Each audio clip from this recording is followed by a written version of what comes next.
మనము gut health గురించి discuss చేద్దాం. అసలు గట్ అంటే ఏమిటి? గట్ హెల్త్ కరెక్ట్‌గా లేకపోవడం వలన వచ్చే సైడ్ ఎఫెక్ట్స్ అయితే చూద్దాం. సో, గట్ అంటే ఏంటంటే మన డైజెస్టివ్ సిస్టమ్‌లో large and small intestine. So, మనం తీసుకునే ఫుడ్ డైజెషన్ కానీ, న్యూట్రియంట్ అబ్జార్ప్షను, ఎలిమినేషన్ ప్రాసెస్ మొత్తం మన గట్‌లోనే జరుగుతుంది కాబట్టి, గట్ అనేది మనకు హెల్తీగా ఉండాలి. సో, గట్ అనేది హెల్తీగా లేనప్పుడు కామన్‌గా వచ్చే సింప్టమ్స్ ఏమిటంటే gastric, acidity, bloating. So, gastric, acidity, bloating మనము స్మాల్ ప్రాబ్లమ్స్ అయితే కాదు. ఇవి ఆహ్, చాలా కాంప్లికేటెడ్ అయ్యేది రాను రాను. ఇప్పుడు ఫర్ ఎగ్జాంపుల్ ఎసిడిటీ తీసుకోండి. ఎసిడిటీ వల్ల మనము అన్ని ఫుడ్స్ తినలేము.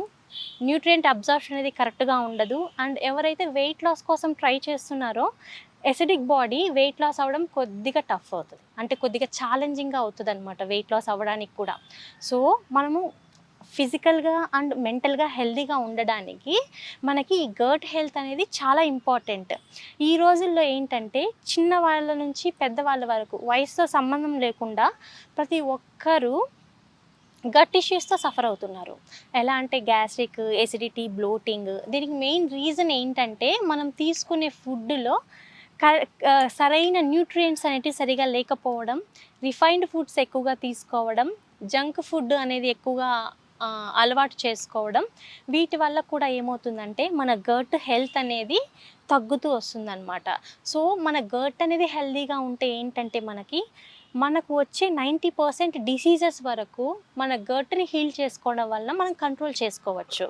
సో, ఫర్ ఎగ్జాంపుల్ స్ట్రెస్ నుంచి కానియండి, depression, happy hormones and stress related hormones ఏదైనా సరే మనం కంట్రోల్ చేయడానికి మన గట్ అనేది హెల్తీగా ఉండాలి. ఎందుకంటే మన గట్‌లో సెర్టైన్ టైప్ ఆఫ్ హార్మోన్ అనేది సీక్రెషన్ ఉంటది. ఆ హార్మోన్స్‌ని బ్యాలెన్స్ చేయడానికి గట్ అనేది చాలా ఇంపార్టెంట్. అండ్ ఎక్కువగా ఇప్పుడేంటంటే ప్రిజర్వేటివ్ ఫుడ్స్ ఇలాంటివి ఎక్కువగా తీసుకుంటున్నారు. చిన్న పిల్లల దగ్గర నుంచి పెద్దవాళ్ళ వరకు. ప్రిజర్వేటివ్ ఫుడ్స్ కానీ, ప్యాకేజ్డ్ ఫుడ్స్ ఇవన్నీ తీసుకోవడం వల్ల ఏమవుతుందంటే మన గట్‌లో ఉండే మంచి బ్యాక్టీరియా తగ్గిపోతూ వస్తుంది. సో, మన బాడీలో ఏంటంటే బ్యాక్టీరియా అనేది మన మౌత్‌లో అండ్ మన ఇంటెస్టైన్‌లో మన బాడీలో చాలా పార్ట్‌లో ఉంటది. కానీ వేరే బాడీ పార్ట్స్‌తో కంపేర్ చేస్తే మన గట్‌లో ఉండే మైక్రో బ్యాక్టీరియా కౌంట్ అనేది ట్రిలియన్స్‌లో ఉంటది. అంటే మన సెల్స్ కన్నా మన గట్‌లో ఉండే బ్యాక్టీరియా కౌంట్ ఎక్కువ. సో, ఆ బ్యాక్టీరియా ఏం చేస్తదంటే మన హెల్త్‌ని ఇంప్రూవ్ చేయడానికి, గ్యాస్ట్రిక్, ఎసిడిటీ, బ్లోటింగ్ లాంటివి రాకుండా చేయడానికి, సర్టెన్ టైప్ ఆఫ్ క్యాన్సర్స్ కూడా రాకుండా కంట్రోల్ చేయడానికి, మనం తీసుకునే ప్రతి ఒక్క ఫుడ్ నుంచి న్యూట్రియంట్ అబ్జార్ప్షన్ కరెక్ట్‌గా ఉండడానికి, డైజెషన్ ఇంప్రూవ్ చేయడానికి, దీంతో పాటు మనకేంటంటే మనము ఏదైనా సరే మన positivity and emotional well being కూడా ఇంప్రూవ్ చేయడానికి ఈ గట్ అనేది చాలా ఇంపార్టెంట్ అనమాట. సో, ఇప్పుడు మనం తీసుకునే ఫుడ్ హ్యాబిట్స్ వల్ల, రిఫైన్డ్ వల్ల, వీటి వల్ల ఏమవుతుంది మన గట్‌లో ఉండే మంచి బ్యాక్టీరియా అనేది తగ్గుతూ వస్తుంది. సో, మన బాడీలో మన డీఎన్ఏ అంటే ఫర్ ఎగ్జాంపుల్ మనకి తరతరాల నుంచి ఆస్తి అనేది ఎలా వస్తదో, మన గట్‌లో ఉండే బ్యాక్టీరియా కూడా మన పెద్దవాళ్ళ నుంచి మనకు అలాగే వస్తది. ఆ గట్ అనేది మన ఫుడ్ హ్యాబిట్స్ వల్ల అండ్ మనము ఎక్సర్సైజ్ సరిగ్గా చేయకపోవడం, ఎక్సర్సైజ్ సరిగా అని కాదు, ఎనీ ఫిజికల్ యాక్టివిటీ కరెక్ట్‌గా లేకపోవడం వలన, మనం తీసుకునే ఫుడ్ అనేది కరెక్ట్‌గా లేకపోవడం వలన ఏమవుతుందంటే, మన ఆస్తి కరిగిపోతే మనం ఎంత బాధపడతామో, మన గట్‌లో ఉండే మైక్రో బ్యాక్టీరియా కూడా తగ్గిపోతే పిల్లలు కూడా వాళ్ళకుండే వ పిల్లలు కూడా లైక్ హెల్తీగా ఉండరు. అండ్ మనం కూడా హెల్త్ అనేది కరెక్ట్‌గా ఉండదు.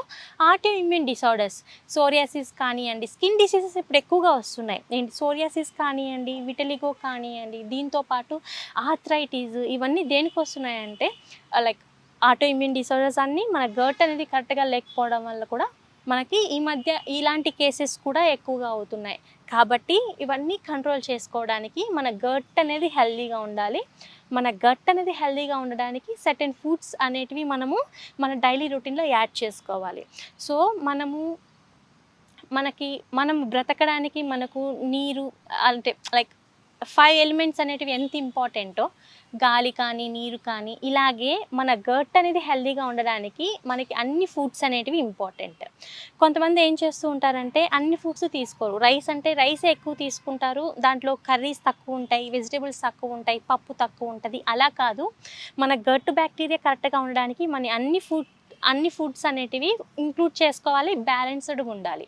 అప్పుడు మనం గట్ మైక్రో బ్యాక్టీరియా అనేది, మన గట్ మైక్రోబ్ అనేది బాగా ఇంప్రూవ్ అవుతుంది, హెల్దీగా కూడా ఉంటుందన్నమాట. ఫర్ ఎగ్జాంపుల్ మన గట్ని మనం ఇంప్రూవ్ చేసుకోవడానికి మనకు మెయిన్గా ప్రీ అండ్ ప్రోబయాటిక్స్ బాగా యూజ్ అవుతాయి. ప్రీబయాటిక్స్ అంటే ఏంటంటే ప్లాంట్ బేస్డ్ ఫైబర్స్. మనం తీసుకునే దాంట్లో ఫైబర్ ఎక్కువగా తీసుకోవాలి. ఫైబర్ ఎక్కువగా తీసుకుంటే బోవెల్ మూమెంట్ కరెక్ట్గా ఉంటుంది. అండ్ అది ఏంటంటే మన గట్కి, మన గట్ మైక్రోబ్స్కి మంచి ఫుడ్ లాగా పనిచేస్తుంది అనమాట. సో ఫైబర్ ఎక్కువగా తీసుకోవడం వల్ల మనం డయాబెటీస్ని కంట్రోల్ చేసుకోవచ్చు, వెయిట్ని కంట్రోల్ చేసుకోవచ్చు, మన గట్ని కూడా ఇంప్రూవ్ చేసుకోవచ్చు. దీంతో పాటు ప్రీబయాటిక్స్, ప్రోబయాటిక్స్ అంటే మనకి కర్డ్లో కానీ వీటిల్లో అంతా మనకి ప్రోబయాటిక్స్ వస్తుంది. కర్డ్ కూడా డైలీ అలవాటు ఉన్న వాళ్ళు డైలీ 1 కప్ తీసుకోవచ్చు. దీనివల్ల మన బాడీకి కావాల్సిన కాల్షియం వస్తుంది, ప్రోబయాటిక్స్ వస్తాయి. ప్రోబయాటిక్ ఉండడం వల్ల మనకి కాన్స్టిపేషన్ కూడా తగ్గుతుంది. అండ్ ఇది లైవింగ్ బ్యాక్టీరియా అనమాట. సో లివింగ్ బ్యాక్టీరియాని మనము పెరుగు ఫెర్మెంట్ చేస్తాం కదా, పెరుగుని ఫెర్మెంట్ చేసినప్పుడు మనకి లైవ్ బ్యాక్టీరియా అనేది ఉంటుంది కదా. సో ఆ బ్యాక్టీరియా అనేది చాలా హెల్దీ, మన గట్లో ఉండే మంచి బ్యాక్టీరియాని ఇంప్రూవ్ చేస్తుంది.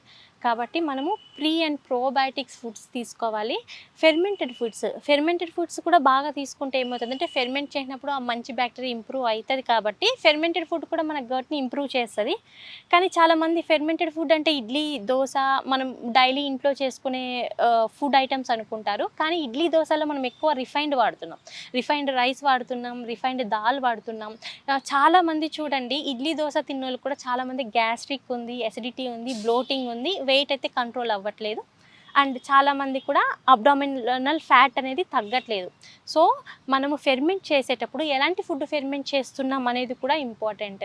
ఫర్ ఎగ్జాంపుల్ హోల్ గ్రెయిన్స్ ఉంటాయి, చిరుధాన్యాలు అనేటివి ఇప్పుడు మనకు బాగా దొరుకుతున్నాయి. ఆ చిరుధాన్యాలు కూడా ఫెర్మెంట్ చేయొచ్చు. కానీ చిరుధాన్యాలు తీసుకునేటప్పుడు కూడా క్వాంటిటీ అనేది చూడాలి. అండ్ కిడ్నీ సమస్యలతో ఉన్న వాళ్ళు కొద్దిగా అవాయిడ్ చేయాలి.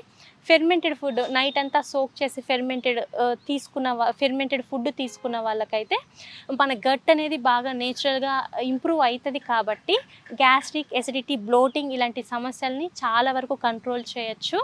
దీంతోపాటు అట్లీస్ట్ రెగ్యులర్గా ఎక్సర్సైజ్ 30 to 40 మినిట్స్ మీకు నచ్చిన ఎనీ ఫిజికల్ యాక్టివిటీ చేయండి.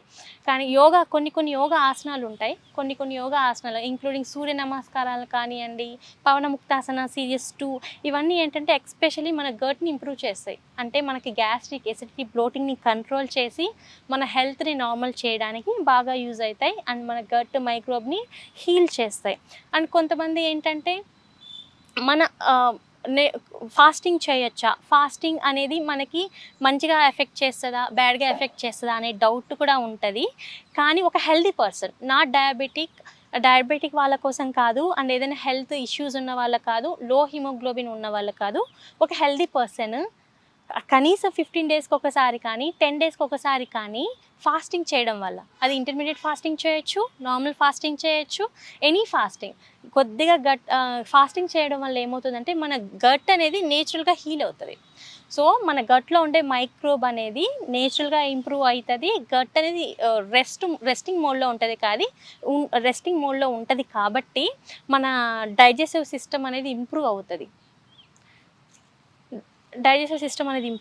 కాబట్టి మన గ్యాస్ట్రిక్, ఎసిడిటీ, బ్లోటింగ్ తగ్గించడానికి gut health important. Gut health improve అవ్వడానికి యోగా బాగా హెల్ప్ అవుతుంది, ఎక్సర్సైజ్ హెల్ప్ అవుతుంది.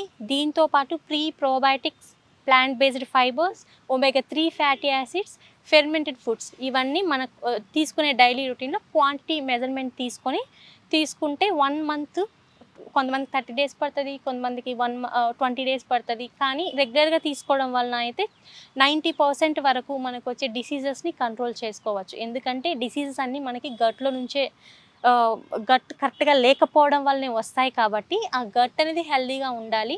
ఈ రోజుల్లో అయితే 90% వరకు చాలామంది గట్ ఇష్యూస్తో సఫర్ అవుతున్నారు.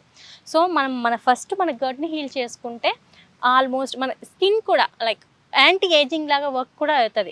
మన గట్ అనేది హెల్దీగా ఉంటే ఉన్న వయసు కన్నా చిన్న వయసులాగా బాగా కనపడవచ్చు.